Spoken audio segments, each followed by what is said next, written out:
Bonjour à tous, aujourd'hui je vais vous présenter la seconde étape de mon tour du monde, c'est-à-dire la ville de Shanghai en Chine où je suis resté 5 jours.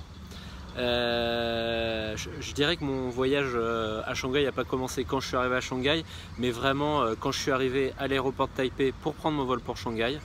Donc je suis arrivé à l'aéroport de Taipei 1h30, 1h35 avant le décollage de l'avion. Parce que j'ai juste un bagage en cabine, donc normalement ça va vite à l'enregistrement. Donc je vais pour m'enregistrer, donc je passe au guichet et là l'hôtesse me demande mon passeport, donc je lui donne mon passeport et là elle me demande où est mon visa pour la Chine. Donc là je lui explique que je reste que 5 jours et donc moins de 6 jours à Shanghai c'est considéré comme du transit, donc j'ai pas besoin de visa. Donc voilà, il y a cette règle qui existe à Shanghai. Donc elle me dit d'attendre 2 minutes et elle va voir sa collègue chef des hôtesses. Elle parle 5 minutes et elles reviennent toutes les deux. Et là, la chef des hôtesses m'explique plus précisément la règle du transit de 6 jours à Shanghai, m'expliquant que pour bénéficier de cette règle, il faut, en repartant de Shanghai, aller directement vers un pays tiers.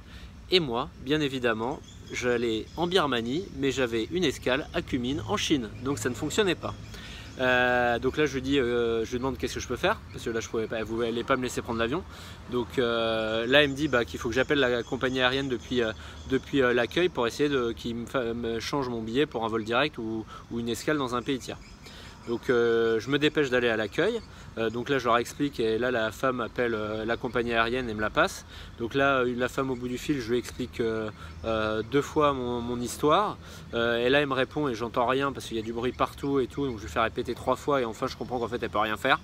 Donc là je demande à la fille de l'accueil si je peux appeler mon agence de voyage en France. Là elle me dit ah non, coup de fil international, il faut que j'aille aux cabines téléphoniques. Donc je me dépêche d'aller aux cabines téléphoniques en passant entre les gens et tout ça. Je mets ma carte bleue dans le téléphone, je compose le numéro 3 fois, ça marche pas. Donc là je laisse tomber et j'appelle avec mon téléphone portable. Mais bien sûr ça répond pas parce qu'il est 3 h du matin en France, donc l'agence de voyage est fermée. Donc là je réfléchis, je réfléchis 2 minutes. En fait je réfléchis pourquoi? Parce que vous dites je peux prendre un billet d'avion demain, c'est pas très grave. Oui, je pouvais prendre un billet d'avion si c'était ça aurait pas été très grave, sauf que en fait ce billet d'avion que j'avais pour Shanghai, ça faisait partie de mon billet d'avion tour du monde où j'avais une dizaine de vols.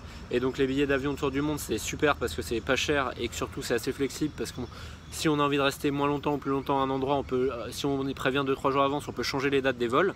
Mais la seule règle qui est vraiment très embêtante, c'est si on rate un vol, tous les billets d'avion sont annulés, donc on perd tous les billets d'avion.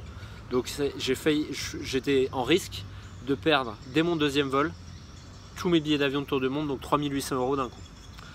Donc là je me dis, et si je prends un autre billet d'avion entre Shanghai et un pays tiers pour pouvoir décoller? Donc là je vais voir la chef des hôtesses et je lui explique ça. Elle me dit ah oui, pas de problème, prenez par exemple un vol pour Hong Kong. Donc je dis ok.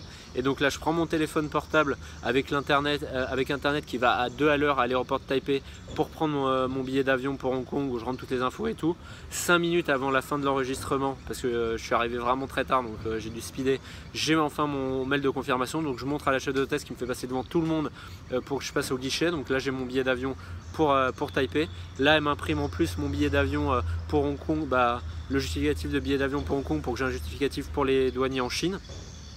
Et là je passe la frontière de Taïwan, aucun problème. Et là je prends mon avion et là je me dis ok, bon ça a été galère, mais je vais m'en sortir par le haut, voilà.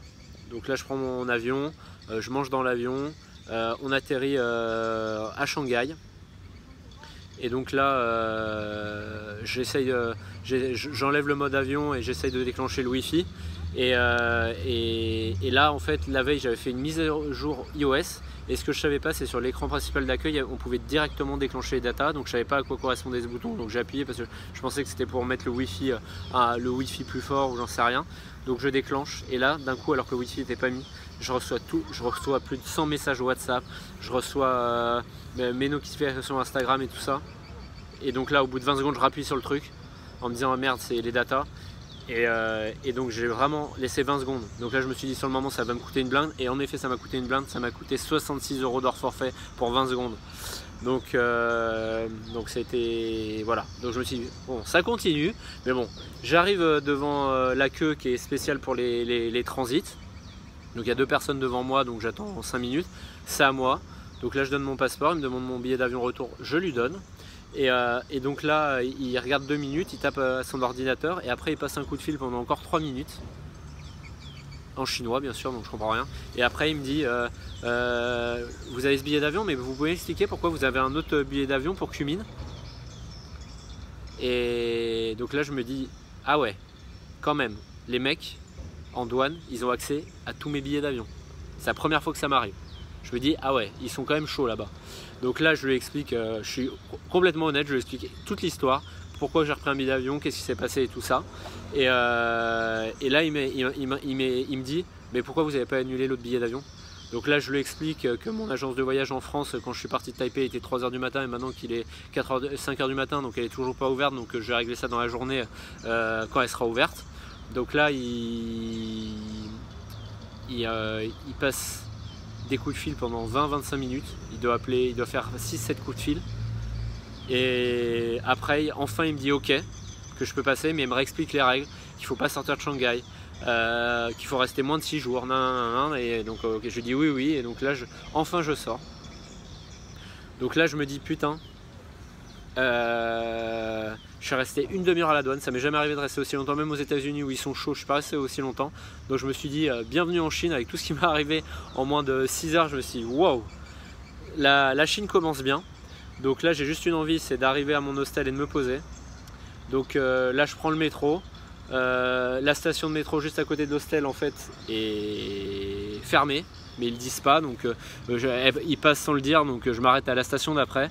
C'est à plus d'1 kilomètre de mon hostel et il pleut un petit peu, donc je marche sous la pluie pour arriver jusqu'à l'hostel. Là j'arrive, elle m'explique tout, elle me donne le wifi, je prends mon lit, je me pose, j'enclenche le wifi et là WhatsApp marche pas, Google marche pas, rien marche, donc je me dis putain le wifi doit mal marcher. Donc je me douche, tout ça, et je reviens et ça marche toujours pas. Et là je me pose la question et là je me dis, je suis bête en fait, parce que en fait internet en Chine c'est bloqué. Donc là je me dis qu'il faut que je télécharge un VPN. Donc je cherche sur l'App Store un VPN, j'en trouve un, donc je télécharge, je enclenche le VPN. Et là bizarrement, je reçois mes WhatsApp, Google enfin marche, mais mon Gmail marche, que je puisse écrire à mon agence de voyage pour gérer le problème. Parce que le truc c'est que 5 jours après je vais aussi à un billet que je vais prendre pour Kunming, que j'allais pas prendre parce que j'allais aller à Hong Kong, parce que j'allais pas jouer à essayer de tenter de prendre Kunming alors que je pouvais pas. Donc il fallait aussi qu'il m'annule ses billets d'avion, sinon je perdais mes billets d'avion de tour du monde, donc il fallait quand même que je gère ça. Donc je leur envoie un mail, après je regarde direct les couchsurfing pour Hong Kong, parce que j'ai regardé juste avant les hostels pour Hong Kong et c'était 100 $ la nuit de dorme.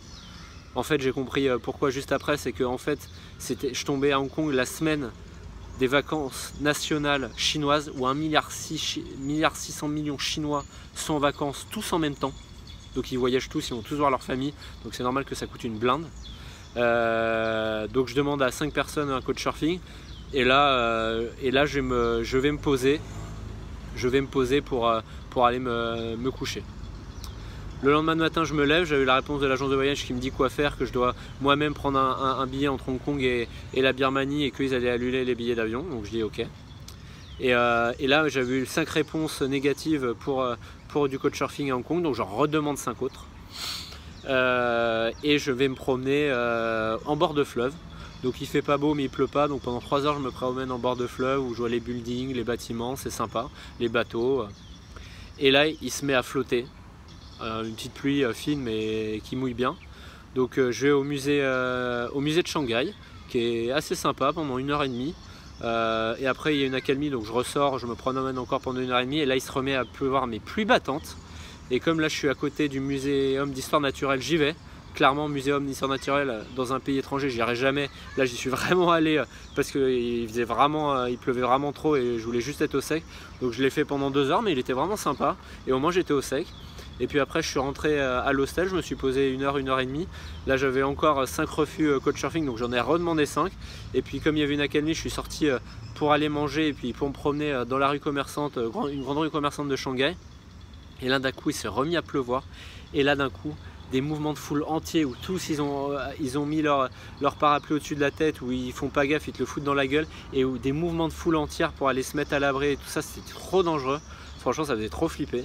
Donc je suis rentré à l'hostel me poser, j'ai bu une bière et j'ai un peu fait du WhatsApp et je suis allé me coucher. Et voilà, et le troisième jour je me suis levé, j'ai encore redemandé 5 couchsurfing parce que j'ai eu encore 5 noms, et je suis allé me promener dans le quartier d'affaires et me promener dans quelques parcs, donc vraiment impressionnant le quartier d'affaires avec plein de grands buildings et tout, assez ouf. En plus tu as des passages piétons en hauteur partout et tout, c'est assez ouf, et les parcs étaient bien sympas aussi. Voilà, et puis après je me suis promené un peu dans le quartier de mon hostel, j'ai dîné, puis je me suis posé à hostel, et puis je me suis pas couché tard parce que j'étais assez crevé. Et le lendemain je me suis levé, j'ai fait mes affaires, parce qu'après j'avais 2 jours de couchsurfing chez Ophelia, qui m'avait accepté 4 jours avant, parce qu'en fait 4 jours avant je devais normalement, j'avais demandé 2 semaines avant d'aller à une anglaise d'aller chez elle, elle m'avait accepté, mais 4 jours avant elle m'a annulé, donc j'ai demandé à Ophélia en urgence qu'elle m'accueille, elle avait accepté. Donc, mais sur le chemin je regarde s'il n'y a pas des géocaching, et j'en vois 3 sur le chemin pour y aller à pied chez elle, donc je me dis que je vais me faire ça la matinée avant d'arriver chez elle. Donc je pars pour faire les géocaching, mais là j'avais oublié qu'en Chine, en plus de bloquer internet, il décale les GPS de 50 à 100 mètres. Donc va pour chercher des caches géolocalisées quand le GPS n'est pas précis. Donc sur les 3, il n'y en a qu'une que j'ai réussi à trouver parce qu'il y avait des explications par rapport à une statue où elle était. Donc ça, j'ai réussi à repérer où elle était, où la cache était, mais les 2 autres, impossible à trouver. Et donc après, je suis arrivé chez Ophélia. Donc elle m'a bien accueilli, très sympa, assez jeune, toute fine, les cheveux ultra longs jusqu'aux fesses, vraiment très longs.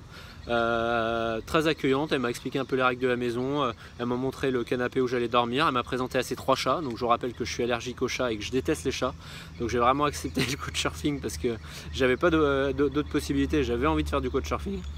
Et là elle me dit, est-ce que tu as envie d'aller dans un village Chapa? Il y a un village Chapa à 30 km de Shanghai, si tu veux, je peux t'expliquer comment y aller et tout ça. Donc je lui dis ok, donc elle m'explique comment prendre le bus en bas de chez elle, elle m'écrit le nom en chinois pour que je le repère dans la rue. Et puis elle m'écrit un mot en chinois pour le chauffeur pour l'aller et le retour, pour leur expliquer où je vais. Donc voilà, donc je lui dis merci, et elle m'explique que le soir elle serait pas là parce qu'elle doit s'occuper de sa mère, et donc je la verrai que le lendemain matin. Je dis ok, je lui dis bonne journée, et puis je m'en vais. Je prends le bus, et là dans le bus pendant 1h30 de bus, il fait beau, il pleut pas. Donc là le bus me dépose à 10 minutes du village, je marche, et un quart d'heure après que je suis arrivé au village, il commence à pleuvoir des cordes, et ça n'a pas arrêté pendant 3 heures. Donc là franchement tout le monde en parapluie, il y avait énormément de monde, un peu trop galère de se croiser dans les rues et tout, c'était horrible, j'étais trempé, mais le village était canon, il était trop beau, il y avait plein de petits canaux tout mignons, il y avait plein de petits commerces, c'était vraiment sympa, mais avec cette pluie c'était juste l'horreur quoi. Donc franchement il aurait juste fait beau, ou un beau soleil ça aurait été magnifique, ou juste pas de pluie ça aurait été super, mais bon. Voilà, après j'ai repris le bus dans l'autre sens, avec le petit mot d'Ophélia, ça a bien marché. Je me suis arrêté vers chez elle, un peu avant chez elle, comme ça je voulais un peu marcher, et puis je me suis un peu promené un peu plus loin de chez elle, et puis je suis allé manger. Puis après je suis rentré chez elle un peu tard, vers 21h, donc elle était bien pas là, donc là je me suis un peu posé, j'ai un peu regardé son appart, et là je me suis rendu compte à quel point il était dégueulasse. Elle avait vraiment un appart dégueulasse quoi. Il y avait des poils de chat partout bien évidemment, mais franchement pas nettoyé, il y avait de la vaisselle sale dans l'évier, dans la cuisine, c'était vraiment sale. Mais bon, je me suis couché, j'ai essayé de dormir, bon j'ai pas très bien dormi, surtout que les chats faisaient plein de bruit, se promenaient dans l'appart. À un moment un chat à 3h du mat, il a commencé à vider toute sa litière, à foutre le bordel pendant une demi-heure, franchement c'était un peu galère, mais bon. Voilà, j'ai dormi. Le lendemain matin, je me suis levé pas très tard. Je suis allé un peu me faire une petite promenade autour de chez Ophélia. Puis je suis repassé chez elle vers 11h. Elle était là. Et donc là, elle m'a dit tu veux aller voir 3 beaux temples dans Shanghai? J'ai dit oui. Donc là, elle m'explique les noms, comment y aller, les métros à côté. Donc j'ai dit merci. Et je lui dis à plus tard. Et donc j'y vais. Donc là, je me fais les 3 temples dans la journée qui sont vraiment grands et vraiment magnifiques. Vraiment sympa. Et à un moment je passe aussi près du musée des affiches de propagande dont Jenny m'avait parlé en me disant que c'était un des top TripAdvisor, donc je me dis allez je vais y aller. Donc j'y vais, c'était vraiment intéressant. Donc c'est dans un immeuble, dans une cave et tout, c'est assez bizarre où est le musée, mais il y a vraiment une très belle collection avec plein d'affiches de propagande, où il y a des affiches pro-Russie, des affiches contre les États-Unis, des affiches sur la famille, sur la production, vraiment assez, très intéressant pour voir la vision un peu selon les années, les périodes, vraiment très intéressant. Et puis après je suis rentré à l'appart d'Ophélia vers 17 h. Et là je me suis posé la question de quoi faire, parce que le lendemain j'avais mon avion pour Hong Kong à 8 h du matin. Et les transports en commun commençaient qu'à 6 h 30, donc c'était trop short pour avoir mon avion. Donc là je me suis dit, ou je dors chez elle et à 4-5 heures je vais me lever et essayer de prendre un taxi, essayer de trouver un taxi et aller à l'aéroport, ou partir le soir même et aller dormir à l'aéroport. Et vu comment était dégueulasse son appart et vu que les chats faisaient du bruit et tout, je me suis dit que c'était aussi bien que je dormirais aussi bien à l'aéroport. Donc j'ai écrit un petit message à Ophélia comme elle n'était pas là, la remerciant et lui disant que ce serait plus simple si je dormais à l'aéroport ce soir, donc j'allais pas dormir chez elle ce soir. Et donc là je prends mes affaires, je prends le métro et je vais à l'aéroport. Je me trouve une petite place sympa pour passer la nuit où je dors par terre avec vue sur les avions. Donc je regarde un peu les avions décoller et puis après je dors 4-5 heures. Je me réveille vers 6 h du matin, j'avais mis le réveil, je me réveille et là je vais pour aller au guichet pour prendre mon billet pour m'enregistrer, et là en fait mon avion n'est pas affiché. Donc je me dis putain, qu'est-ce qui se passe encore? Donc là je vais à l'accueil, je monte mon mail de confirmation et je lui demande où est l'avion et tout, et il me dit pour cet avion là en fait c'est pas à l'aéroport international, c'est à l'aéroport domestique. Je dis ok. Donc le seul vol international qui est à l'aéroport domestique, hein. Comme par hasard c'est le mien. Donc là je me dépêche, je marche vite, c'est un quart d'heure à pied à l'aéroport domestique, et donc il me restait plus de 40 minutes pour m'enregistrer, donc je me dépêche quand même. Donc là je m'enregistre, je passe la douane de Shanghai en 3-4 minutes, donc ça va assez vite, et là j'arrive pour attendre mon avion. Donc voilà, voilà pour la Chine, voilà toutes les aventures. Donc c'était assez mitigé. Mais bon, je vous laisse découvrir quelques images maintenant de mes quelques jours à Shanghai. Profitez bien.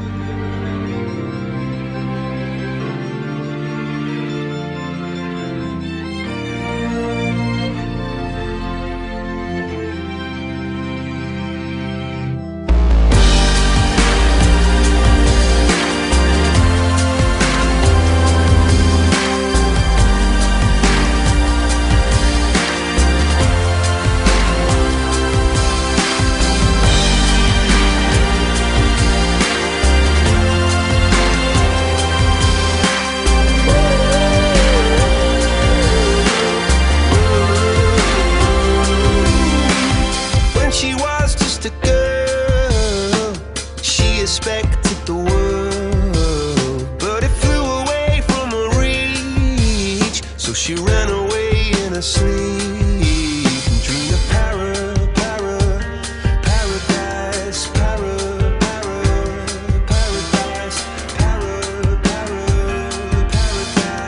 Every time she closed her eyes.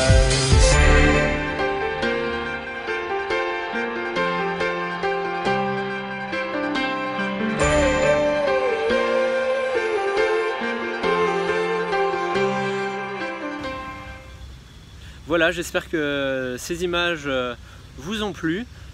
Pour conclure sur Shanghai, c'est clairement pas mon coup de cœur du voyage. Mais bon, vous l'aurez compris pour beaucoup de raisons. D'une part parce que j'ai eu la galère, même si c'est pas de leur faute, avec mes billets d'avion. Bon, c'est de la mienne, mais bon, ça a joué en la défaveur quand même de Shanghai. L'histoire des datas qui m'a coûté 70 balles, même si c'est pas aussi la faute de Shanghai. L'histoire de la douane 30 minutes, là franchement c'était l'horreur, c'est un peu abusé quoi. Franchement, comme si on voulait travailler illégalement dans leur pays, franchement. La pluie pendant 5 jours, franchement pas le meilleur temps possible, et quand même énormément de monde, c'est vraiment oppressant. Et puis dans le métro c'est des tarés les gars. Dans le métro les mecs ils se mettent en mur devant la sortie et ils courent et ils te poussent pour rentrer. Ils courent pour rentrer pour avoir une place, ils courent en te poussant. Comme s'ils faisaient du rugby quoi, c'est un truc de fou. Donc quand même assez oppressant, donc voilà, pour plein de paramètres. Après, voilà, il y avait des temples jolis, la ville est impressionnante. Il y a des vélos partout en libre service, c'est un truc de malade. J'ai jamais vu autant de vélos, mais bon, c'est le bordel, il y en a partout et ils sont garés un peu n'importe comment, donc c'est un peu l'anarchie sur ce côté-là. Mais bon, voilà, une grande ville qui est pas la Chine comme plusieurs personnes m'ont dit. Donc je me dis, déjà là, j'ai trouvé ça oppressant. Je me dis, qu'est-ce qu'elle doit être la Chine si c'est encore plus oppressant. Donc je verrai une prochaine fois quand j'irai en Chine. Voilà, mais bon, c'était intéressant à voir. C'était pas très cher. C'était une expérience. Voilà, pour conclure, Shanghai, c'était une expérience. Voilà, je vous souhaite à tous une bonne journée. Prochaine vidéo sur Hong Kong dans 10 jours. Au revoir.